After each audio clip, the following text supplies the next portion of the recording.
So you are strength and conditioning coach for WRU, Wales Rugby, right? You were also a former pro for 10 years as well, playing for Cardiff Blues, played for Wales as well. What's the difference between a normal training program for like the everyday athlete and a pro's approach to training? So I think the easiest way of kicking it off would be to give you a bit of an overview in terms of what a life in a professional rugby player would be in terms of if we've got a 7-day turnaround. So yeah, day one, players coming in, breakfast, meetings, reviews. Then tail end of the morning, probably that'd be where we have our key lower body lift of the week. I think, certainly players like, and it makes sense in terms of we try to front load the week and taper off as the week goes on, so players have that freshness going into the game. So gym-based session would be very much consistent of, you start some movement prep, then some speed mechanics, low-level plyometrics, because we want to microdose what we do, because we don't have huge amounts of time in the week. Probably to work on your physical prep, you've probably got 2.5 hours in the week. These are professional rugby players. A lot of the work will go, a lot of the work throughout the whole week. A lot of the work will be on field, in the classroom as such, in terms of learning the plays, putting them into play on field, the rugby specific, the sport specific work that we do. So, we have to be very clear in terms of what we want to get out of the session. Probably for me, going off on a tangent, the importance is we don't try to bring any fluff, any additional work that doesn't need to be into the gym. We're working on developing the physical qualities, your strength, speed and power. So it's bang for buck. What can we get out of these sessions in the short time? So, for example, lower body, key lift, front end of the week, what are we trying to do? We're probably working more at that force focus end of the spectrum in terms of our strength qualities. Max strength, that's the quality that underpins majority of the other physical qualities, your speed, your power elements. So there's still a big focus on that throughout the season. So it'll be our big key compound lifts, your squats, your deadlifts. That's what drives your global strength qualities, followed by some single leg work, posterior chain, your glutes, your hammies, your big muscle groups to enhance these qualities, and then some trunk and core work at the same time. Afternoon session will be a learning session on field. Lower pace, lower key sort of session, just putting things into play for the next day. So day 2, a Tuesday, if we're on a 7-day turnaround, that's going to be the big physical contact on field day of the week. PM would be upper body, similar approach to our lower body, our key upper body lifts, and then finishing the session with more robustness work. So that's what we refer to as, some calf work, some capacity work, neck work. So a big quality that we want players to have is durability as well, because we need the players to be fit and healthy year round, not just on match day, but also being able to back it up in the training week. So, making sure we're not picking up soft tissue injuries, which are just a commonplace in professional sport. And this is just day 1? So this is on to day 2. Day 2, okay, yeah. Ramble a little bit. Wednesday will tend to be the recovery day, so players will be off. They'll go, sports massage, the hot cold therapy, making sure nutrition, sleep, everything else is on point. The Thursday, game day -2 as we refer to it, that's going to be very much more, sharper, sharp sessions on field, but also driving our power quality, so gym-based, more total body work. That's where we'll be doing more of our Olympic lifting, our jump variations, throwing variations, really trying to drive intense speed and movement. We also use velocity-based training at times, so what we find with that is it's, devices on the bars or the balls, whatever we're throwing, that gives instant feedback, which creates challenge amongst the boys. At the end of the day, these boys are competitive individuals, so we want to drive competition as much as we can in the gym environment as well. So that's something that we do. And then Friday, it's a team run, recover, get ready for game day, so which is then on the Saturday. So that's how probably a typical week of a professional athlete. But I think just to go back to it, it's, they're long days. Monday, Tuesdays will be full days. Wednesdays are down days, but still recovery, learning.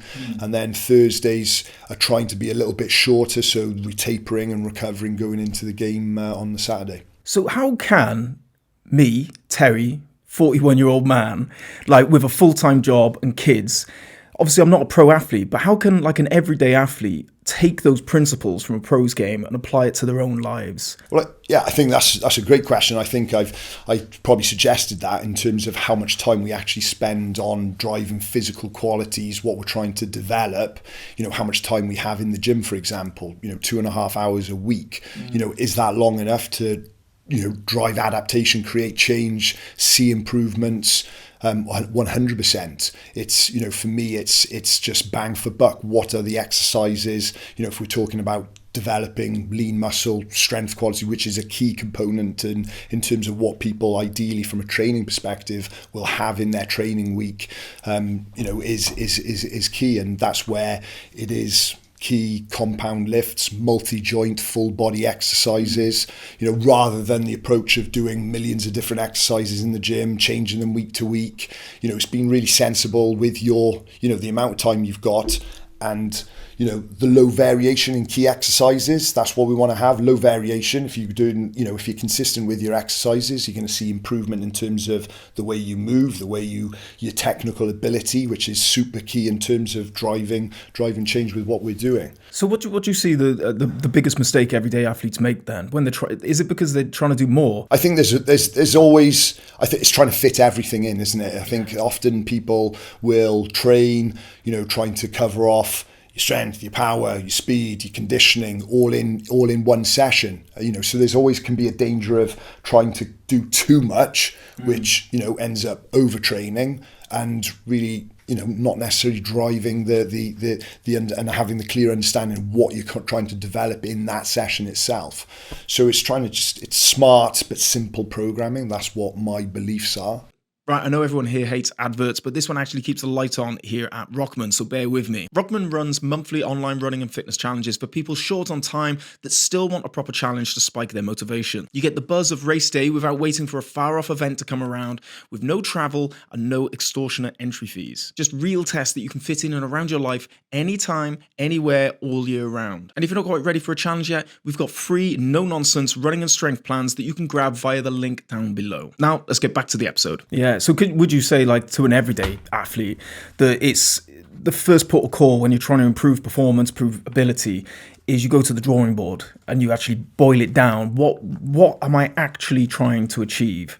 And then you craft the plan from that. Yeah, 100%. And, when you break it down like that in terms of for the everyday athlete or the everyday person, in terms of, look, we're trying to, what are we training for? I think that's a great starting point in terms of, are you training for performance? Are you training for longevity, quality of life? Which I think, when we start tapping into our late 30s, 40s, the mindset around that starts to shift a little bit in terms of why and the motivation behind what we're doing from a training perspective. And I think, then it becomes, when we're breaking down our training, why, okay, well, what do we need to prioritize? We need to build lean muscle. Muscle is the organ of longevity. It's the more muscle mass we have, the higher, the longer our lifespan tends to be. It's not as simple as that, but there's plenty enough to research around that side. And why, the more muscle mass you have, the better blood sugar control you have, the less prone to type 2 diabetes, all the knock-on effect is, and that's where I think social media has done a good job of that over the years. A lot of, negativity around social media, but the information that's going out around training and exercise is positive as well. And I think, a lot of ladies now these days are buying into the benefits of strength training. Yeah, see that. But so it's like I said, but then it's also the flip side. Just as important is developing your cardiovascular health, staying fit and healthy, making sure you're ticking that box as well. So it's, it's trying not to overcomplicate it. It is having a plan in place, a purpose behind what you're doing, because if you've got a purpose and a plan, it's far more likely you're going to stay accountable and on track to achieving what you're trying to get out of your training. Yeah, you can certainly track it better. And you missed a point then as well. With more muscle mass, obviously you look better in a pair of Speedos as well. Aesthetics. And to be honest, that's also, and I'm probably, contradicting myself a little bit with what I'm saying now, but I think there's been a big shift in the fitness industry over probably the last 10 years where, for a large part of time, it's very much been geared around aesthetics, people train to look better, where, I think we're certainly seeing it now in terms of more of a shift towards maybe performance, like in terms of, you're seeing growth in sports like hyrox, a lot more people running, doing 10Ks, marathon, because people like having a goal, something to train towards, and that's what helps keep people accountable. And I think the way the tech world is, in terms of the various devices, the trackers, it all helps to keep people accountable. And I think that's been a positive, and seeing that shift and giving people a reason to, have a focus on their training is massively beneficial. And it's not, when I say performance, not necessarily, performance in terms of compete against other people, but performance in terms of to themselves, like how much better can I get at my 10K time, my 5K time, hyrox time, whatever it may be. It's having goals that can help move you on and see progression. Yeah, I like that, because it's not necessarily like how big can I get my biceps. Yeah.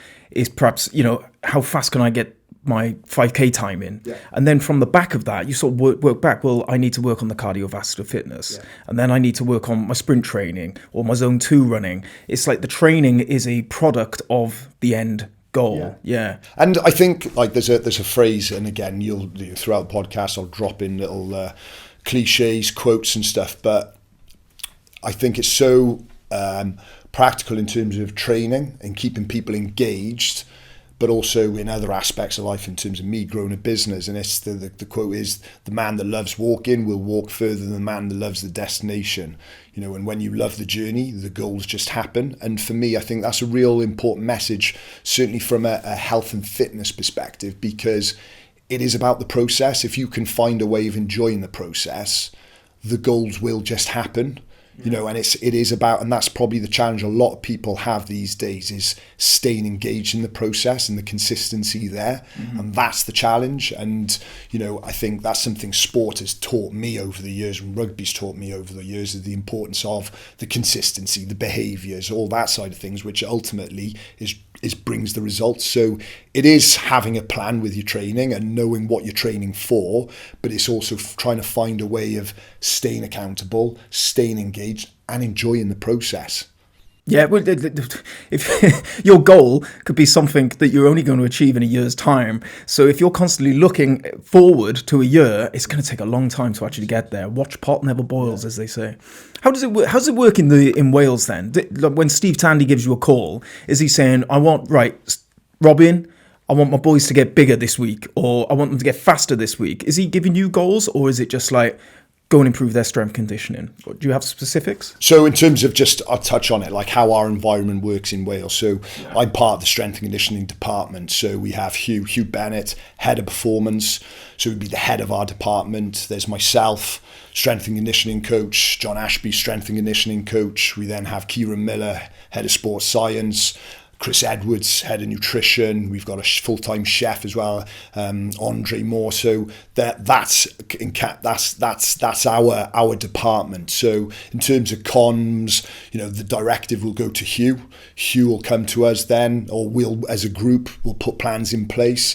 And that's probably the big part of it. Is it's not just for the players, it's the management as well. There's a lot of reflective practice going on. Where can we improve? How can we drive things forward? In terms of driving, the physical qualities for the players. This isn't just in our environment. So being with the national squad, we get the players for small pockets of the years, the Six Nations, the Autumn Internationals, summer tours.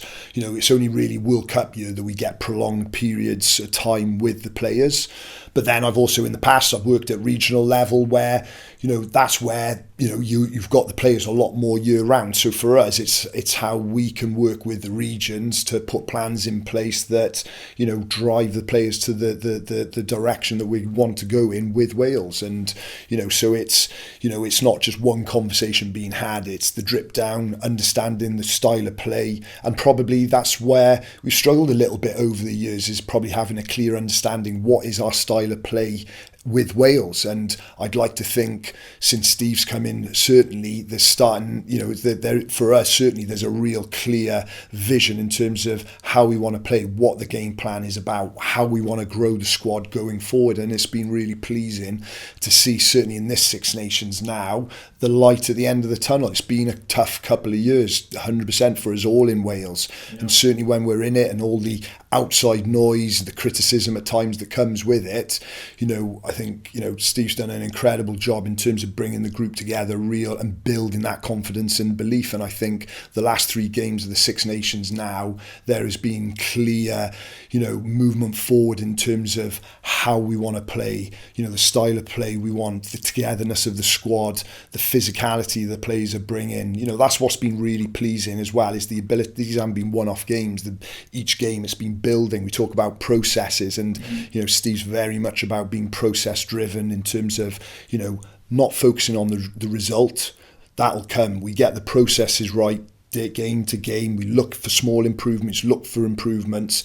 The results will come, and I think that's the direction exactly where we're going. And what has happened in a fairly short space of time since Steve's been in. So it's been great to see, and it's certainly for everyone involved in Welsh rugby at the moment. Management, players, supporters as well. I think it's given the nation a lift again, hasn't it? And I think the buzz, certainly at the stadium, the Italian game, it was brilliant to see that energy is back in Wales, and hopefully this is just a sign of things to come into next year, World Cup year. Hopefully big things can that can come for this group. Oh, absolutely. I remember that it was the Scottish game, and I was watching it, and I found myself, I was cheering, I was whooping, and I was like, this is the first Welsh game I've enjoyed properly for like 2 years, and it was exciting. It was wicked to feel it again. So they're obviously making progress. 100%, and I think it's also credit to the stadium as well. I think from the autumn to the Six Nations, there's been a clear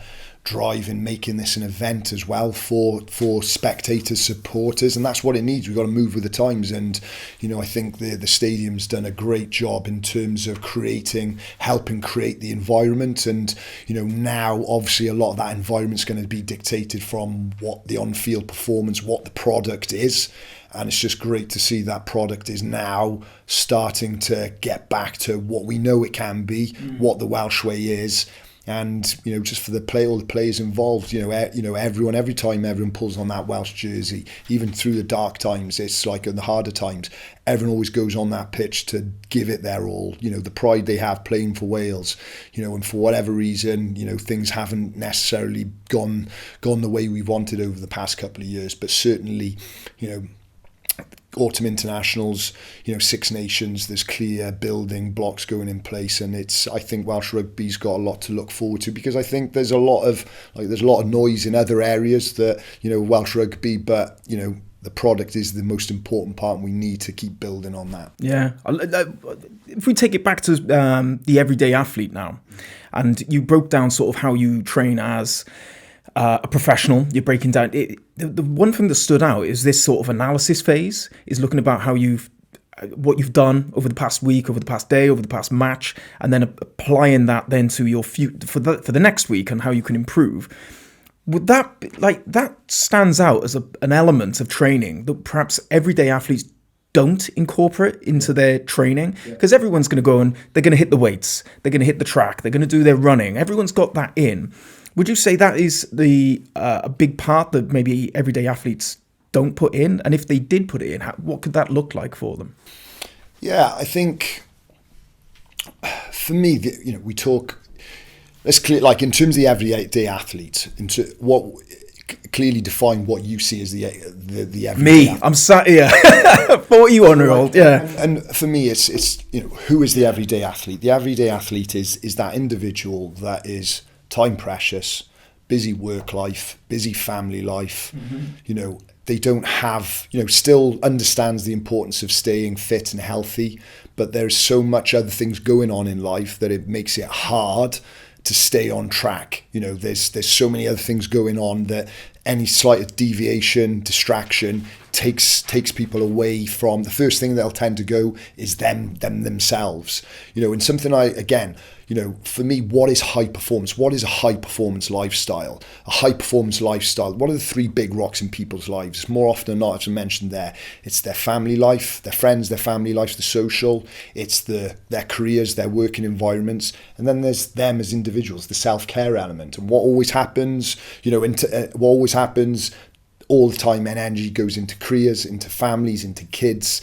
And the thing that always falls by the wayside is the self-care element. But ultimately, for us to perform at our best and have high performance in the workplace, to be the best version of ourselves in whatever career we're doing, but also to be the best versions of ourselves as a mum, as a dad, it's as a wife, as a husband. If you don't have your health and wellness first and foremost, you're never going to be able to be high performance in those areas. So it is essential that we find time to prioritize your health and your well-being, even if it is for just short moments during the day, even if it's 15 minutes here, half hour there. Then it comes back to the principle that I talk about at the start in terms of professional sport. It's bang for buck. How do we get the most change in the smallest potential time that isn't going to take anything away from on-field training, the game on Saturday, but still going to be enough to drive change? And that's the key to it. So, how do we go about creating change for the everyday athlete? It's first of all the importance of recognizing the why. Why is it so important to find the way of staying accountable to your own health and well-being? Because ultimately, the areas that are distracting, taking you away from it, they are going to be the things that suffer if you're not physically well, if you're struggling, as so many people do today, with their anxiety, depression, poor health. You're just not going to be able to be the best mum, dad that you could potentially be, let alone in the workplace. So I think it's identifying that first of all, not overthinking it, trying to keep things simple in terms of your training, not beating yourself up if you don't get the perfect training session in, and understanding what is the biggest driver in terms of change, physical health. Consistency in what you're doing, being able to show up day in, day out, or a few times a week, frequently, week on week. That's how you're going to do it. So I think at times people can overthink it, try to be finding the perfect plan in place. The perfect plan doesn't exist. It's about the repetition of simplicity, and that's always the thing that's overlooked and undervalued. Yeah, that's what I've done with my training. Cause you've almost got to drop the ego, because you've got this ego. I want to fit in a massive 1 hour session. Do you know what I do with my strength sessions now? 3 exercises, each 3 times a week. That's it. But because I know I can do that, it takes me 20 minutes, maybe 15 minutes sometimes.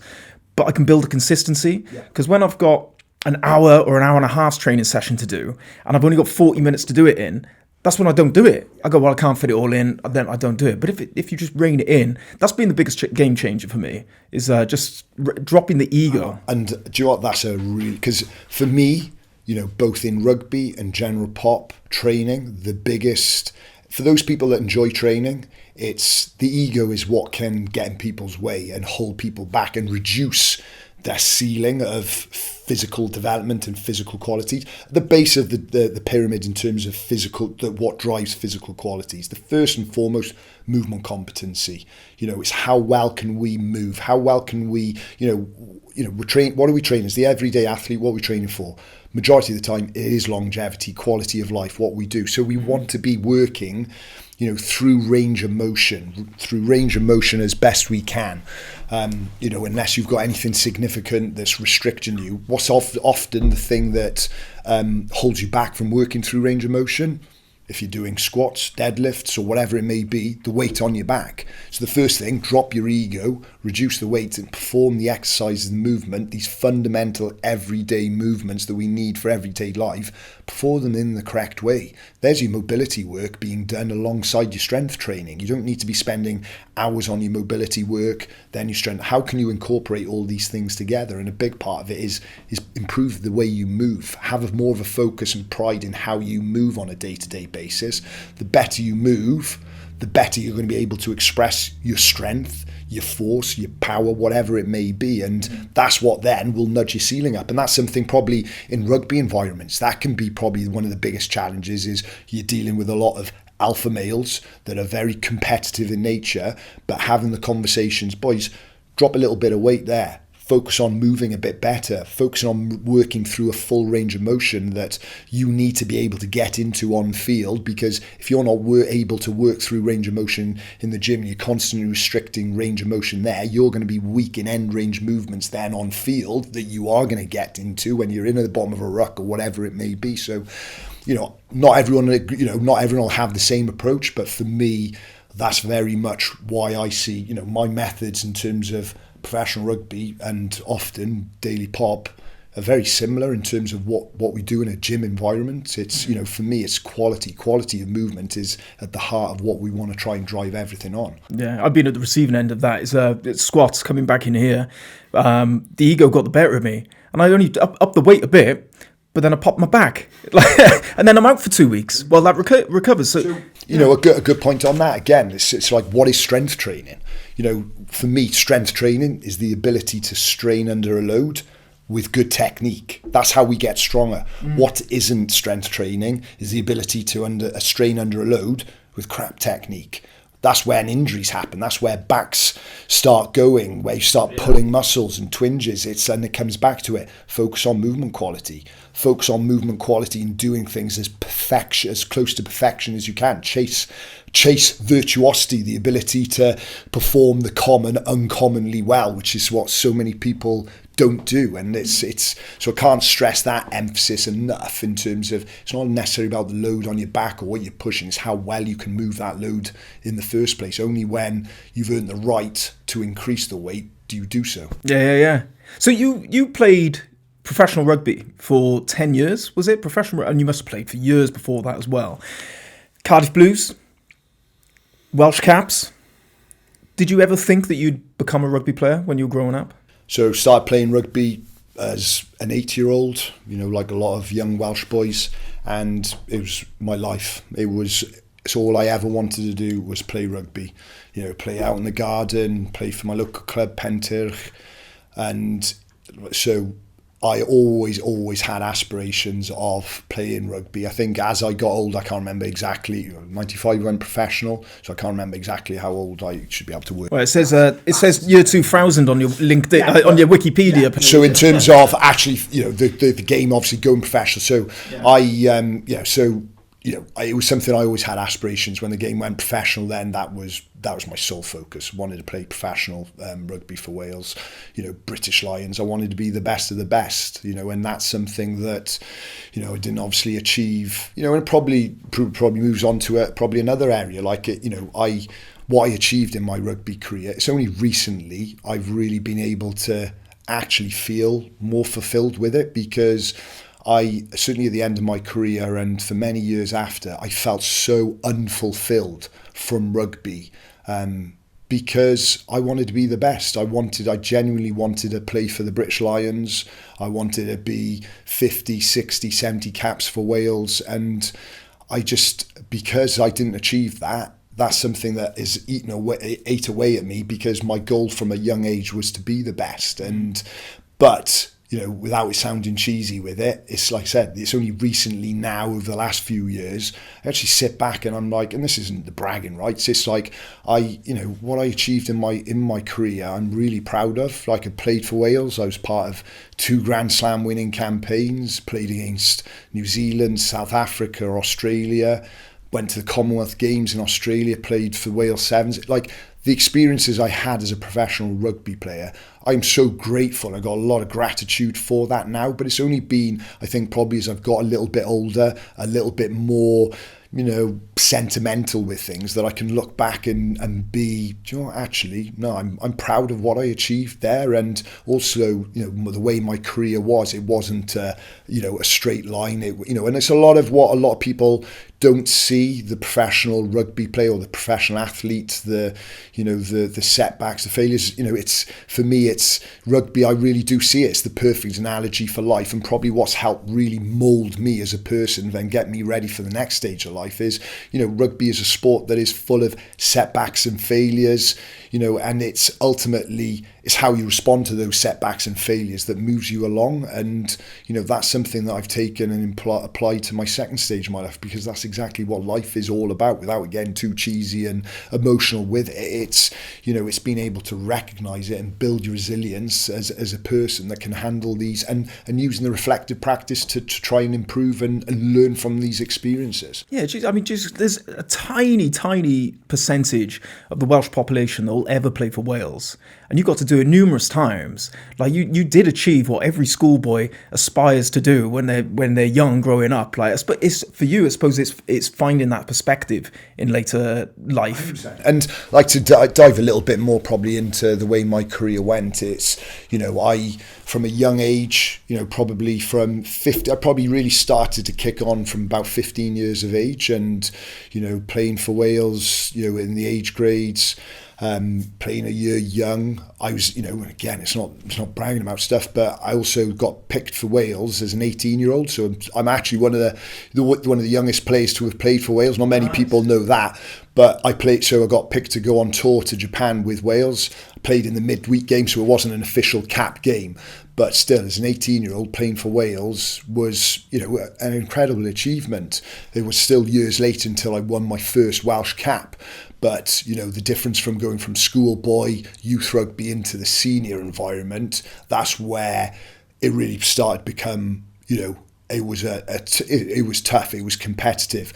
I played majority of my career at Cardiff Rugby, my home club, the club that I supported, and I had Martin Williams, one of the greatest Welsh flankers of all time, as in the 7 jersey, and I spent majority of my career battling with Martin to get the game time. And throughout, we'd always probably season on season play more or less the same number of games, but Martin being Martin would play the big European games, but then I look back, do you know what? That's also what brought the best out of me. Nothing was given to me on a plate. I had to fight tooth and nail and probably where my passion and love for strength and conditioning really came from, because I had to do everything I could to succeed and to achieve my ultimate ambition and dream of playing for my country through real grit and hard work. And they're the qualities that I'm really proud, and the way my career went, because like I said, it was full of, setbacks, failures, whether that was selection, whether that was injuries, but ultimately, I did achieve what I wanted to achieve. Maybe not to the level that I wanted to in terms of the volume of caps and British Lions, but like I said, it's a dream that I fulfilled, and I'm proud of what I did and the way I was able to do it as well. Yeah, well, you've clearly played with some legends of the sport. You mentioned Martin Williams there, the nuisance. That's what Jonathan Davis used to call it. Oh, the nuisance, Martin Williams. But one thing I wanted to ask you, you played with Jonah Lomu, literally the biggest legend in the game. What was it like playing with people like him? I'll never ever forget. I don't even know how it happened, in terms of all I remember is being in my car on my little white Saxo on one weekday evening, and I had the radio on, and it announced that I'd been pretty young at this time, that Jonah Lomu had signed for Cardiff Blues. Yeah, nice. And I just remember my mouth just dropped. This was Jonah Lomu, the guy that literally had inspired so many people, kids, adults, the greatest rugby player ever to have played the game. He is, as far as I'm concerned, he is. Absolutely. In terms of excitement, and he is signed for Cardiff. The team I'm playing, I'm going to get to play with Jonah Lomu, and it was phenomenal. And he as a bloke as well, you talk about a superstar of a sport, you don't get bigger than Jonah, but what an absolute humble, amazing guy he was, and it's obviously, not with us anymore, but I couldn't speak enough. You when you get to meet your genuine hero, your childhood hero, and he's that sort of character as well, it doesn't disappoint. Something that'll stay with me forever, for life. Absolutely. What do you find that he did differently to others that sort of separated him, that made him that elite? So I think, when Jonah came to us, he was at the tail end of his career. He was already at that stage struggling with his, kidneys and, his the illness, unfortunately. But, so he wasn't in his prime. He was coming after bouts of treatment and stuff. So for Jonah, it was, getting back to fitness. So we didn't obviously see the best of Jonah during that time. But, you talk about physical specimen, this guy was 6'5", 19, 20 stone. Yeah. When he was at his peak, is running, velocity speeds that are just, Louis Rees-Zammit pace. It's incredible. But, the thing that, as I keep saying, it's the person that made Jonah. Like, I just couldn't get over how humble, how much time he had for all us guys that, obviously his teammates, but just, whether it was the academy players, whether it was, the squad players, whether it's the guys playing, he had time for everyone. And it's just something that's just an amazing experience.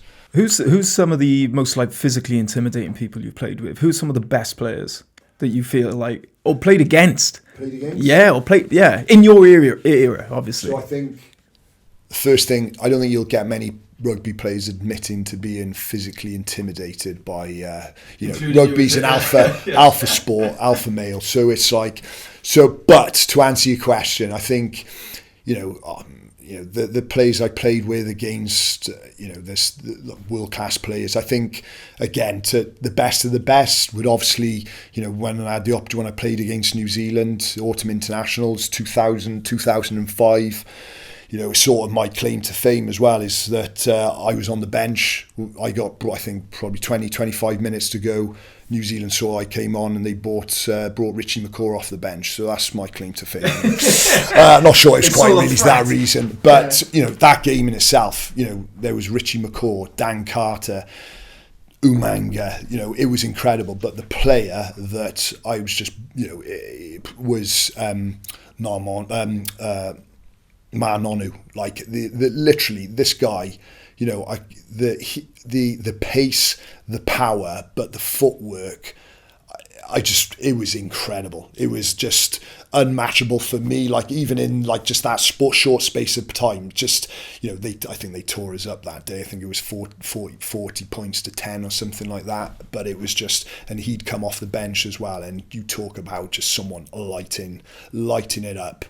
So that he would be one. I know that's probably a little bit of a name-dropping one, but probably one close to home in terms of, again, physically as an 18-year-old. So playing my first season for Cardiff was the season before we went regional. So as an 18-year-old going to Sardis Road and playing in the derby, the Cardiff Ponty derby, and facing the legendary Chief Dale McIntosh, that was probably one that an 18-year-old is like, I've got to be on my button here to him. And I mean, Chief's a legend, but certainly the physicality he played the game at, it was that era was special. I genuinely see it as. It's nuts because obviously I played rugby for years. In fact, I worked out I was probably 400th pick for Wales to play as hooker. Yeah, well, I worked it out. I was like, because we're playing for the Old Pens. We're a registered WRU team. Yeah. There's 300 clubs in Wales. So each club has 2 hookers. So I'm probably around 400th pick, I reckon. Lucky we didn't ever met on the field, Rob. 100%. I'm glad the physically intimidated one. Then I 100% would have thought it'd be you. Absolutely. I've lost my train of thought. I've lost the train of thought what the question was. We'll move on anyway. What do you think separates the good players from the absolute elite then? Phrase I've already used, repetition, simplicity. For me, again, it's a phrase I use time and time again, both elite sports, with our squad at times. I like a quote on at the start of each week. I like a quote on a whiteboard or on our screen that we use to inspire the players. Whether they get inspired is a different matter, but I also, in some of the work I do with Ion as well, it's, for me, anyone can achieve high performance. High performance lifestyle, high performance in sport. It's all about the repetition, the simplicity, so often overlooked and undervalued.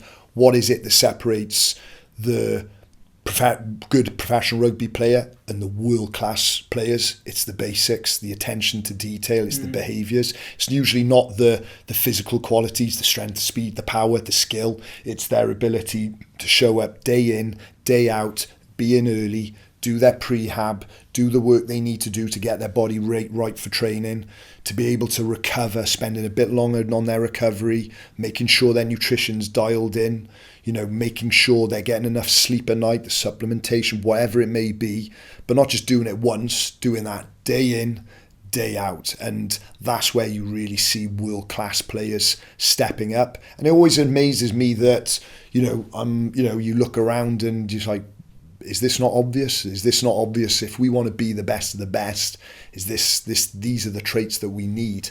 And it's, I also believe a lot in environment, and, it's probably something over the last, since the World Cup, I think it's well recognised that, we lost some, pretty, same stage. You lost your George North, your Dan Biggers, your Falataus to a degree in terms of, and these are your Lee Halfpennies, and as soon as you take them out of the environment and you've got a young crop of players coming through that may not have had, the experience and seen what it takes to get to the top, that's what becomes the challenge. And, I think not having those sort of players to influence the current, the group gone by has taken time to get there, but very much so now it's on the build. You're seeing these behaviours, and, hopefully this is what's going to help move us forward and get back to being where we know we can be. Yeah, well, you said that yourself. You said that it was because you were surrounded by these legends of the game that upped your level. I'm just like, a big part is competition, when competition is there and you have to fight tooth and nail to achieve anything that you want to achieve in professional sport, that's what's going to drive you. You've got to find, it's the inches, isn't it? It's the inches are there everywhere around. It's not going to break into Al Pacino. You do a mean impression, right? Yeah. But it's those marginal gains, it's the process, it's getting those processes right day in, day out, the consistency. If we want to be like, it's always, probably for me, I'm fortunate, I'm, working in the elite end of sport. The Six Nations just gone by now, probably, what people don't see is the level, the physical stress the players get put through, the mental stress the players get put through, training, playing. But not just that, and that's, again, what's so pleasing for me in my role is just how those players have, the Scotland game, the French game, the Italian, have been able to back it up, or not just have one good game, back it up into the next game, recover, get the nutrition on point, get ready so we can go again and play at that high level. And that's what blows me away, and I've got so much respect for the players these days, as well as like through what we've been. But that ability, these boys have gone through such an intense period now in the Six Nations. The physicality of rugby is just huge. But then they're going straight back into regional rugby, into the URC, into the European, and they've got to do this again. And that's where the players had, like, the biggest element for me, in terms of as a coach, as a strength and conditioning coach, probably, where at the start of my career was all about how do I make players fitter, faster, stronger, to now a big part of the role is getting things right in terms of how can we help these players manage stress? How do we help these players recover between training sessions, between match day? The better we can help players recover, the better they're going to be able to train, the better how they're going to be able to perform on a Saturday. And what is recovery? It's stress management. Again, we talk about day-to-day life. We need to manage stress in all our lives. And, I think in this day and age, it's, for a lot of players are now incorporating breathwork coaches. I think it's, everyone's seeing the benefits, the hot, cold, that side of things. You can't go away from the big rocks, nutrition, sleep, but then it's all the other things around it, sports massage, breathwork, that helps, again, just lift that ceiling, improve the stress management that is key to performance in all aspects. Yeah. No, you suffered an absolutely horrific injury playing rugby. You sent me the video, and I thought you'd like that one. Yeah, but I'm surprised how long it took you to realise what the video. No, it was because you sent me the video, and because I was in work at the time, I didn't watch it at that time. But I saw your young little face. I was, oh my god, look at your young Robin, like yeah.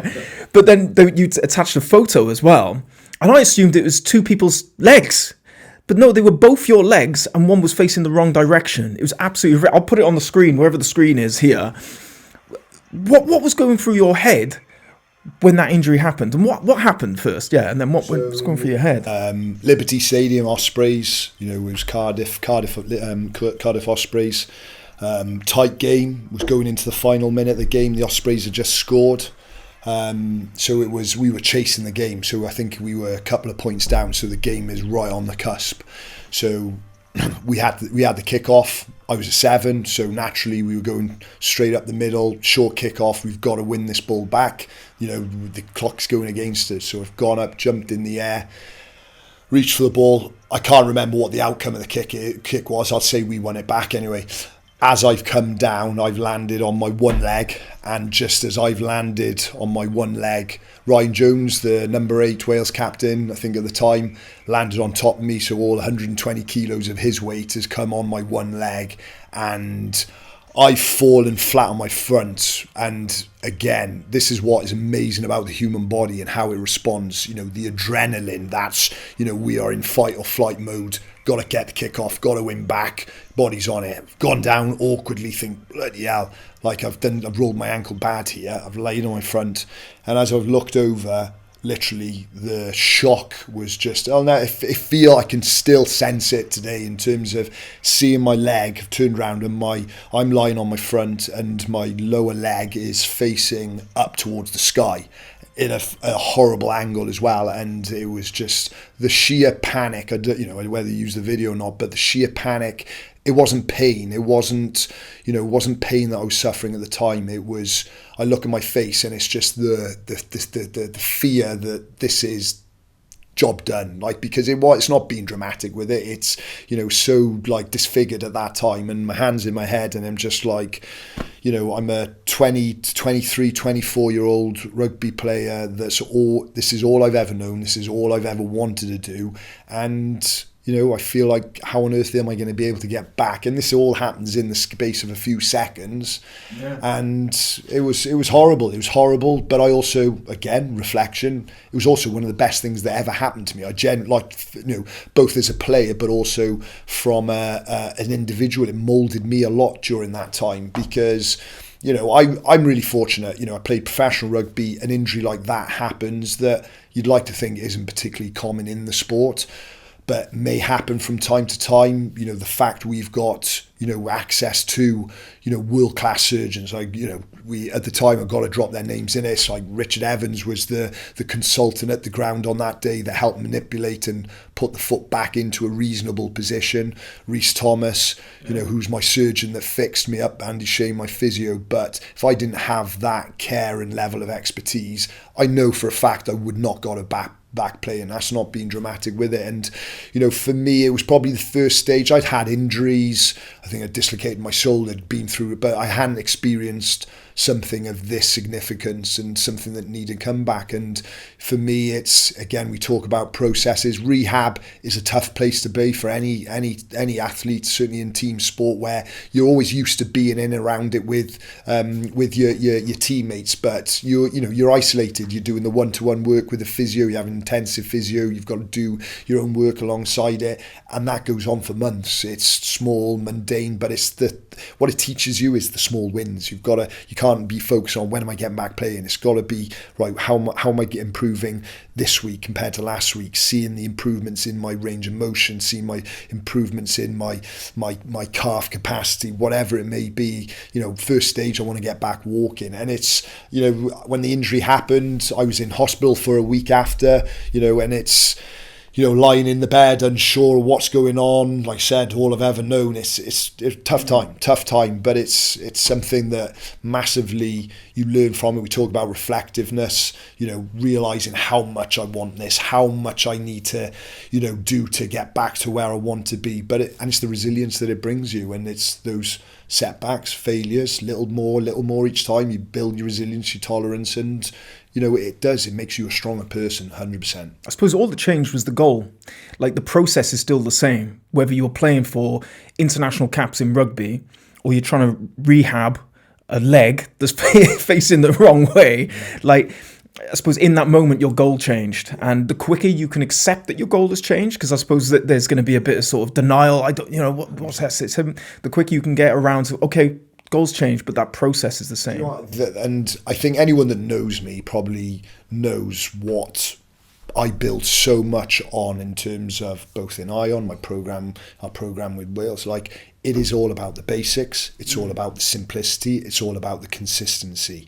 And I am so confident in that approach that is what I'm happy to hang my hat on. And that is something that I've just learned through rugby, through sport, that is so applicable to everything else. And, you know, as you said, the goals change. And, you know, it's what I always try to, like, people injuries, you know, people pick things up in rugby, in the gym, bad backs, and puts people out for it. And you've got to try and treat every opportunity, every setback as an opportunity. You know, it's an opportunity to work on maybe another area of your fitness. You know, if you've got a lower limb injury, well, it gives you chance to potentially work on your upper body. You know, if you can't do anything upper body, is it giving you opportunity to do a little bit more conditioning? But you've got to, as you said, your goal might change, but the process doesn't. The process of the consistency, the turning up, doing the mundane, doing the repetition, the simplicity is what ultimately drives you to your results. And that's again, in society today, that's the biggest challenge for so many people. We don't have, and an element of probably where people think results come from compared to where results do come from often gets clouded. I suppose people think results come from impact, and it's not. It's from the consistency, even with a lesser impact, but it's that consistency and frequency that will get you there in the long run. Was it a career ender, that leg? No, and that's, again, like, do you know what? Like, when I got back playing, I never ever had any issues with my leg in terms of that injury throughout my career. So I retired early. I was 28 when I retired, so did retire early. But that injury happened at 23, 24 years of age. So, you know, it's amazing. It's amazing in terms of, again, and hats off to the medical care I received during that time. How on earth, you know, you manipulate, you take care of, you know, twisting that leg back to normal. Like, it's just unbelievable. But it's nuts. When the viewers see the photos and stuff, it's incredible. So when you retired, was coaching always in your plan? No, not in terms of rugby. So I retired. So I retired early from rugby. It was a tough time. It was a tough time, and my rugby career, as I said, full of ups and downs, setbacks and failures. Towards the end of my career, probably in a 12-month period, I'd gone from playing for Wales to being struggling to find a contract, and I was struggling a lot with, I had an Achilles injury that was just so consistent, and, you know, it really did drain the life out of me. But it came at a bad time in terms of I had 6 months left of my contract with Cardiff. I had an injury. I couldn't play for the remainder of that 6 months. There was a young kid coming through the ranks at the time called Sam Warburton. I've heard of him. So you might have heard of him. There was Josh Navidi. So I was 28. I was struggling with injury. You know, and it's what happens in rugby. I've got to look for another club. You know, by the time my career, my contract had ended, I'm still injured, still trying to find a club. And unfortunately, it was, you know, things moved forward into the following season. But you know, in a 12-month period, I was in a bit of, I don't use the word depression and that side, but I recognise it was a dark place in my life in terms of, despite what I had already achieved and gone through with setbacks and failures, it was a challenging time. But ultimately, I'd fallen out of love with rugby. I really didn't enjoy what I was doing. And I took the decision to step away from professional rugby, which, you know, do I regret? I don't regret anything, because the way my life has gone, you know, I'm so, you know, where I'm at now, I couldn't be happier.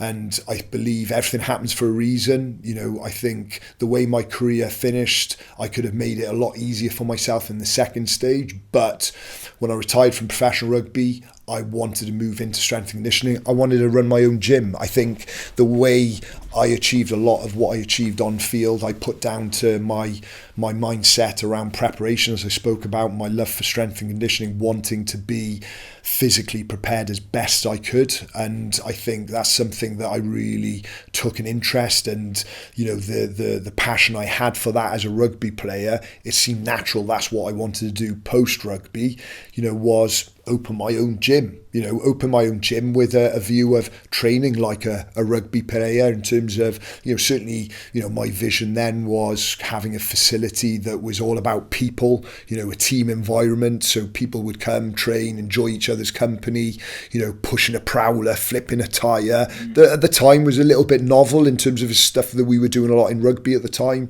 I wanted to develop a facility around there, and, an idea grew, developed, and, that's what I did that's what I was able to do, for the first few years out of rugby. I had no desire, no interest in rugby for the first few years I was out of it. And then over time, got the gym up and running. There was an opportunity then with Neath RFC, semi-professional team, where I coached them, did the strength and conditioning for them for 2 years.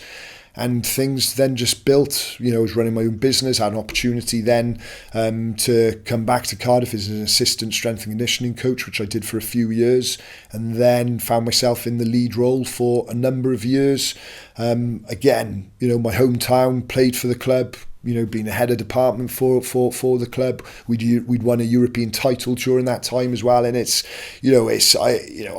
like I said, everything happens for a reason, and my passion, the point, I guess, was that I followed my passion after it. Career changes are always tough, and, I really do not sympathise, but, I can relate to people that go through these stages of their lives and looking at career transition. And, the thing that I always talk about is, if you're going through your career transition, it's trying to find that next stage of something you're passionate about.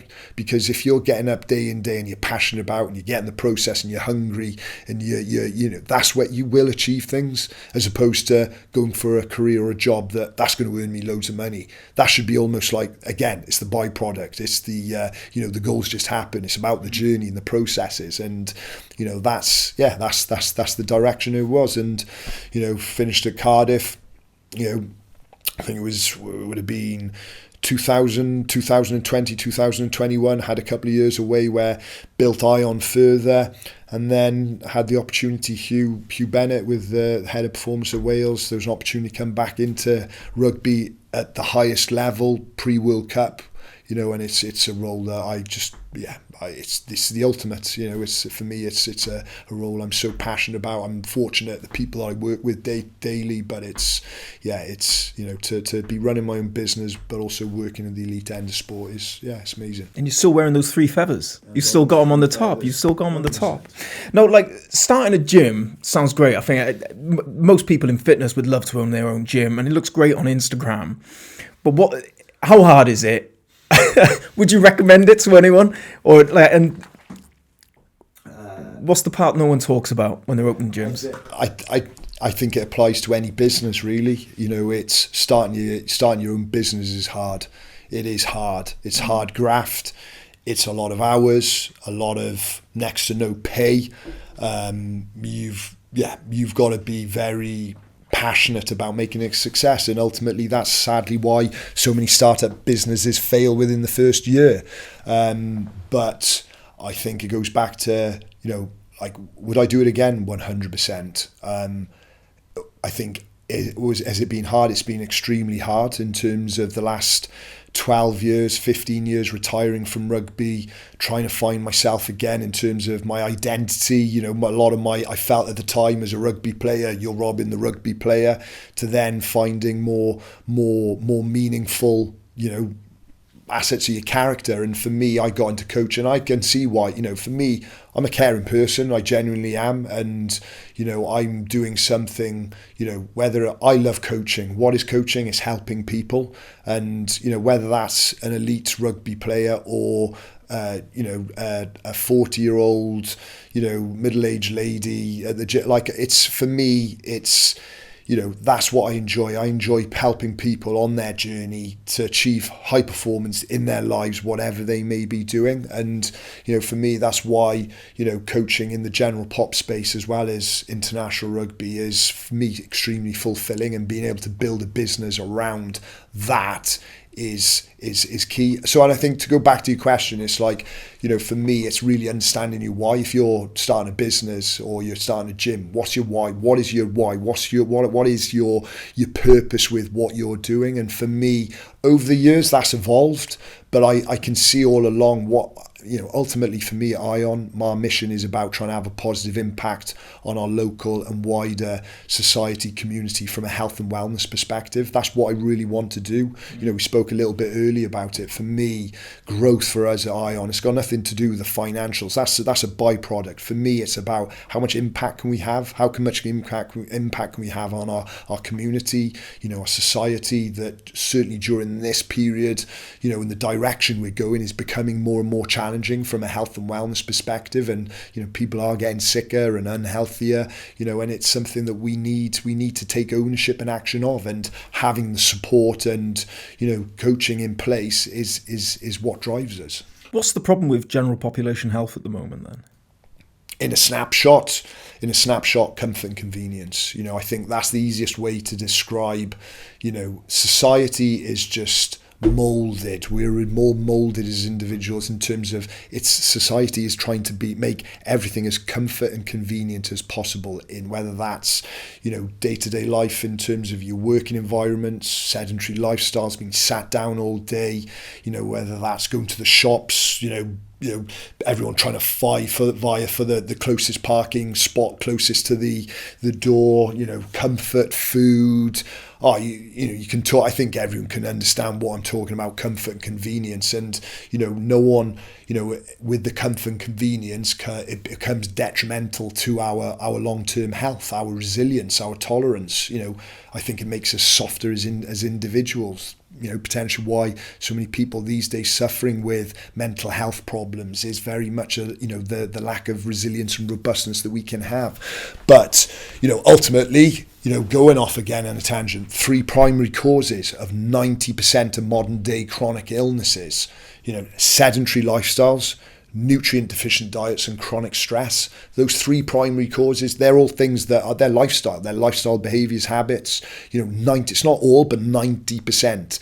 That's what is driving these illnesses that we are getting sicker and sicker as a nation on. And for me, I love the stats side. I love the stats, but for me, it's really important to talk about because it's alarming. It's alarming that it's not being spoken about enough in mainstream media, because as a result of the 3 primary causes, what ultimately is driving the chronic disease the way it is, it's inflammation within the body. So the root cause of inflammation, poor blood sugar control, which is again poor nutrition, crappy diets, highly processed, ultra processed foods, lack of movement, chronically stressed. These are all things that affect our blood sugar level. Sounds like my life. But then go again, just so what are we seeing? We've seen in the last 15 years type 2 diabetes, which is poor blood sugar control, that's doubled. In the next 10 years, it's set to double again. Really? With that in mind, with that statistic in mind, look at cancer rates. Okay, so cancer rates, 1900s, it was 1 in 20. 1940s, it was 1 in 17. 1970s, it was 1 in 10. 2000s, 1 in 3. Modern day, 1 in 2 people will develop cancer. Where do we think these issues are stemming from? The one that's the most, and I'll leave you on this one, the one that frightens me even more is the dementia rates, your cognitive health, your well-being.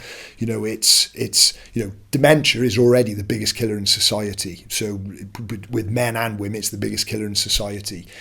With that in mind, dementia rates are set to triple in the next 30 years in our lifetime. So it's already the biggest killer in society, but it's set to triple in the next 30 years. There's an argument, yes, aging population has an impact on that, rightly so, but the comfort, convenience, the poor food, the lack of movement, the chronic stress, it's driving it. And for me, the final one, which is the most scary one, as a father, I've got a 6-month-old at the moment. 1 in 3 children born this year will develop dementia. That's the hard facts of it. 1 in 3 children born this year will develop dementia. And for me, this is now probably where so much of my passion for what we're doing at Ion is being built around, in terms of being impactful and trying to be a ripple in the pond in terms of our health and well-being of our society. That comes the 4 key pillars: movement, trying to help people access purposeful movement, which is exercise; nutrition; stress management. But the other one that's often not talked about is the human connections element, the socializing, the ability to form relationships. It's so important. And pillars, what are pillars on top of? Strong foundations. What are the foundations to the pillars? it's about discipline, it's about consistency, repetition, it's the word mindset, you know, and for me, it's what is mindset? The ability to consistently perform disciplined behaviours. I was going to say, if you had to strip it all back then, what actually matters most for long term? But I suppose you've summed it up there. It's these pillars and the foundations that you're doing. So to answer that question, you've almost said it there yourself, longevity. You know, it's about, you know, health span. You talk about health span versus lifespan. We're living longer. Why are we living longer? The access to more medication, you know, healthcare, doing an amazing job, keeping people alive for longer. But as a result, our health span is decreasing. So we're living for longer in longer periods of poor health. You know, people from 50, 60 years of age, people are dropping off a cliff in terms of, you know, the quality of life, the loss of independence, you know, cognitive health, the stats around dementia. It's frightening. So it is all about longevity. How can we have longevity of quality of life? Because ultimately, that's what we're all here for. We want to be able to enjoy. That's what you don't want to spend, you know, 50 years working and having 5 years of retirement and, you know, losing all your quality of life. You want to be living until you're 80, 90 years of age with, you know, being cognitively on point, physically, that you can travel if you want to travel. You're not relying on loved ones to be looking after you constantly. And that's where, we've got to take extreme ownership of our health. I believe that. And, you know, there is enough support out there to get it, but it's down to individuals. So if you had to advise someone listening to this right now to make a start, where do they start? How do they start looking after themselves? Just start. Do you mean like it's you know, using those 4 pillars? You know, it's about trying to create more movement in your life. How do we overcome sedentary lifestyles? We need to move more. You know, I'm not talking about going to the gym and exercising. It's getting outside, going for a walk, you know, trying to do more steps on a day-to-day basis, just forcing yourself to move. But at times it really does take effort. You know, your nutrition, you know, it's all good and well. We can say comfort and convenience. It's hard to access good quality foods, but a bit of preparation, a little bit of preparation and organisation really changes the fuel that you're putting in your body 3-4 times a day, which ultimately is what drives so much change in terms of both assist your training. You know, you can have the best training program in the world if you're not fueling in the correct way. It doesn't matter what you're doing. The stress management, that's often the rat race of today, as we said, busy work lives, busy family lives. That's the area that, you know, it can creep up on people, you know, trying to find ways that we can relax, switch off, like I said, going for a walk outside, you know, just trying to find ways we can relax is so important, and valuing friendships, valuing the connections you have with people is essential. Yeah. Also, with the stress management is ingestion as well. I find it's smoking, vaping, alcohol, it's the junk food. These all cause stresses on your body as well. So you may be thinking that you're relaxing, having a pint and a fag at the end of the night. Yeah. You're actually just increasing your stress and stuff like that. Yeah. Like, you know, there's, you know, certainly when it comes to your diet, you know, what you're drinking, what you're eating, you know, your gut health is, it's your second brain. You know, the gut health, the gut brain link, it's there. And it's, you know, your digestive system, it houses 70-80% of your immune system, you know, your serotonin levels, you feel good. Fact, if you're applying it full of garbage day in, day out, you are going to become sicker. It is going to drive inflammation within the body. It is going to cause chronic disease. It is going to affect your brain health. You know, you just can't get away from it. And it's an area people always say, oh, I haven't got time to eat healthy, blah, blah, blah. But I'm telling you, if we don't address it, we are going to become one of those statistics that is there, and it's very frightening the trajectory we're on. We'll end it on a happier note. Let's try and wrap it up then. So how can, if we're going to wrap it up and conclude, what is the best way that people can live take a more professional approach to their living, like these pro athletes, but take it through to sort of the everyday athlete lifestyle? I think what I've said time and time again, I want almost that to become, you know, the key point that's remembered. Anyone can live a high performance or achieve a high performance lifestyle. It is all about repetition and simplicity, so often overlooked and undervalued. Consistency, repetition is what the key to it. And ultimately it's about just doing a little bit more than what you're currently doing across those 4 key pillars. Movement, can we move a little bit more? nutrition? Can we eat a little bit better? Can we reduce the ultra processed foods? Can we prepare foods to take for lunch to the workplace? Stress management. Can we look after ourselves? Can we try to find ways of relaxing at times, even for those short, simple windows during the day that we may have? And then valuing time with friends and loved ones and trying to have quality with it. And that's the big one. They're the big four as such. Can we do a little bit more in each of those areas day in, day out? Because ultimately, that's what's going to drive change, and doing that for the long term. There is no magic program, training program, whatever, an online coach might be trying to sell you as such, or, any fad diet that's been advertised as the quick fix. It's all about the basics, and it is all in the ability to continually show up consistently day in, day out, which drives change and drives long-term health and longevity, which is what we want. This is what we want. Robin, thanks very much, my man. Top man, mate. For awesome interview. Thank you very much. Top man. Thanks, mate. Congratulations, you made it to the end of the episode. If you found value in it, please leave us a review or drop us a comment below. YouTube thinks you'll like this video next, so click there. Go on. Give it a click.